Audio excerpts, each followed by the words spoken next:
Good morning. Here we go. Another edition to Reading with Drew. I'm having a good morning. Got my stretching in, took Jackson out. Got my coffee. Oh, yeah. So, let's do it. We are currently reading, as you know, Perloo the Bold by ABI. And we're on Chapter 8, The Proclamation. Bum, bum, bum. I always do that. Just get used to it. Add suspense. Okay.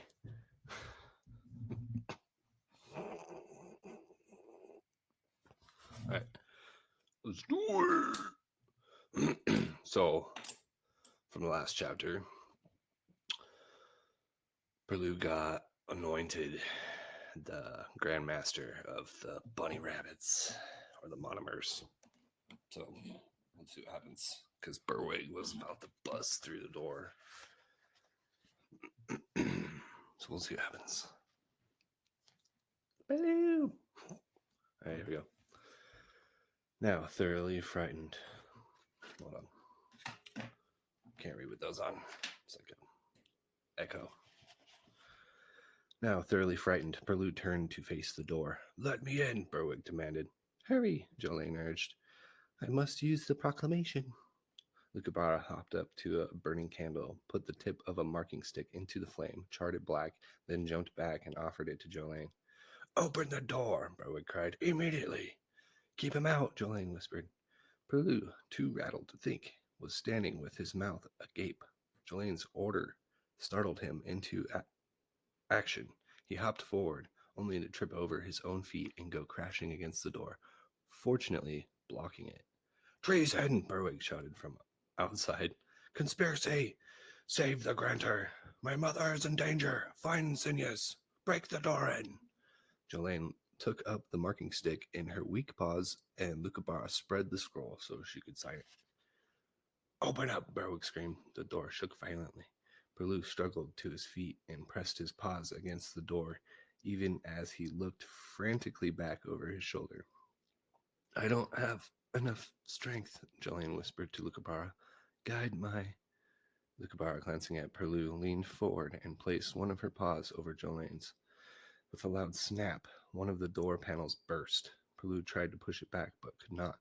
A paw reached through and attempted to grab something. Not knowing what else to do, Perloo bit it. "Ow!" came a cry. The paw jerked back. Jolene, with Lucabara's help, started to sign her name.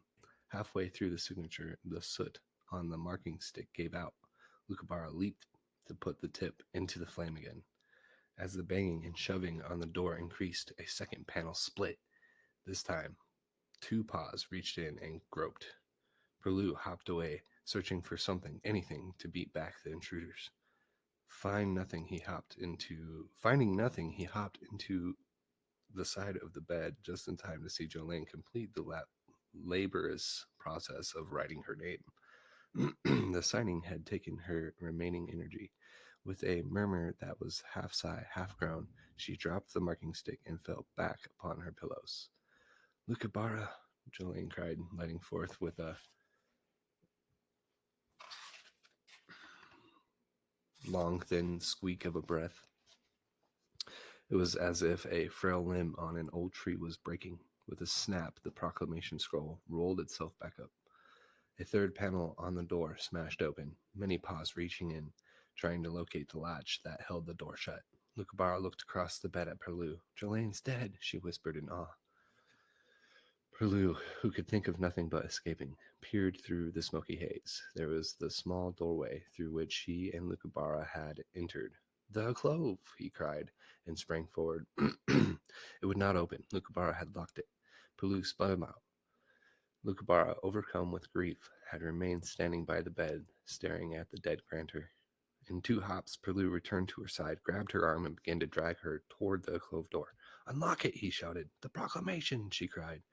Even as she spoke, the main door to the room exploded inward. Berwig's bulky body filled the door frame, Peering around from behind him were a host of armed warriors. Lucabara, seeing Berwig, gave a yelp. With a yank, she pulled herself free of Perloo's grip, returned to Jolene's side, snatched up the scroll, then bounded back toward Perloo. He was trying desperately to open the closed door. Berwig took one look at Jolene and realized she had died. Dead, he bellowed. My mother is dead. He returned to Lucabara. Even as he did, she tried to hide the scroll behind her back. Suspicions instantly aroused. Berwig lunged forward and tried to grab it, but only managed to grasp hold of one end. For a brief moment, Lucabara and Berwig both held the proclamation, but Berwig, being bigger and stronger, began to haul it in. Seeing the danger, remembering Jolene's words that he must protect the proclamation above all else, Perloo grabbed a hold of Lucabara and pulled with her. For a moment, all was in balance until, with a resounding rip, the scroll split in two. Tumbling backwards, Berwig collided into his warriors, mowing them down like so many dandelions in a storm. Simultaneously, Lucabara and Perloo careened in the opposite direction, snapped the lock on the closed door, and tumbling into the little room. Stop them, Berwig bellowed, floundering midst his warriors as he tried to get to his feet. Arrest them! I am the grantor! Stop them! Perloo slammed the closed door shut and latched it from the inside. Do you have the proclamation? He cried. Just a part of it, Lucabara sobbed in dismay. The little door was being pounded upon. We have to go, Perloo cried and sprang toward the ladder. He began to go down, only to realize that Lucabara was not coming, fearful of what a furious Berwig might do to her, and she too distraught to think clearly. Perloo scrambled back up. Sure enough, Lucabara, still in shock, was simply standing there. Lucabara, Perloo urged. Hurry! I can't leave her, she sobbed. Jolene is dead, Perloo cried. We've got to save ourselves. Once more, he started down. After a few rungs, he stopped. What am I saying? He said to himself. What am I doing? Don't I have any feelings? Great Mogwai, Jolene is dead. This is awful. He looked up. To his great relief, Lucabara was coming. Lucabara, he started to say. Go, she cried. The two, almost tumbling in their haste, worked their way down. When they reached the bottom, an abashed Perloo said, Lucabara, please forgive me. I didn't mean to be so unfeeling. I'm all confused. Grantor Jolene is dead, Lucabara whispered. I know she has, Perloo replied. And oh, bird's teeth. This is awful. Terribly awful.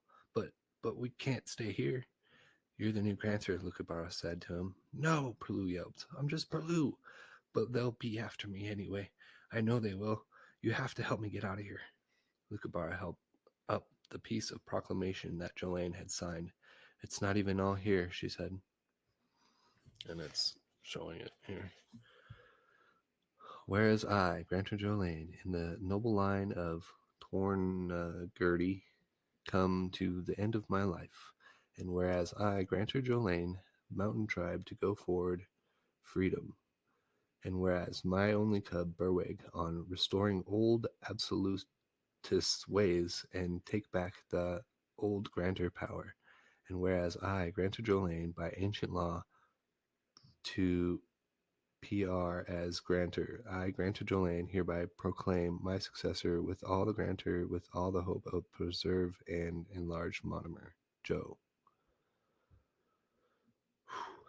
Without the other half, Lucabara said, with dismay, this is meaningless. For Mogwart's sake, Lucabara, Perloo pleaded. Take it with you. We'll deal with it later. Lucabara continued to stare at the torn piece of proclamation. They must have gone down there, came a voice from... Oh, they must have gone down there, came from a voice from high over their heads. After them, toadstools.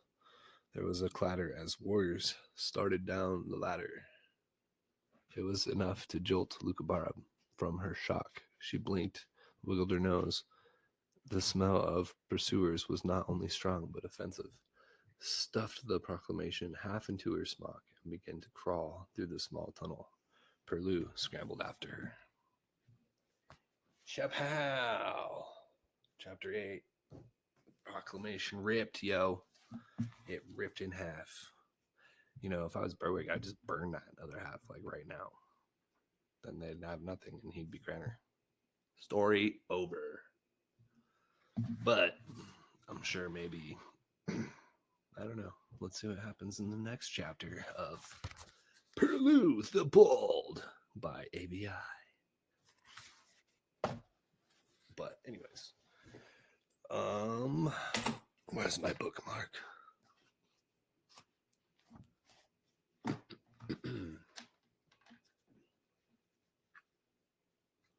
All right, that was a good chapter. I think from here on out, it'll probably just be good because you could do anything right here, right now, in the story. But this is a good book. It sucks that Jolene died. But I'm sure she was old. For a rabbit, she's probably 10 years old. That's old. I don't know. I don't know the monomer boar, how old they are. So yeah, I'm excited to see what happens.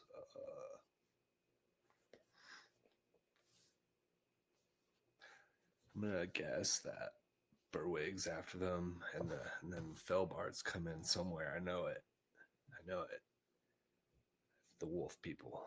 Yeah. And somehow Perloo just does the whole hero thing and somehow unites everyone in peace and prosperity. We'll see. Yeah, it's a good book though.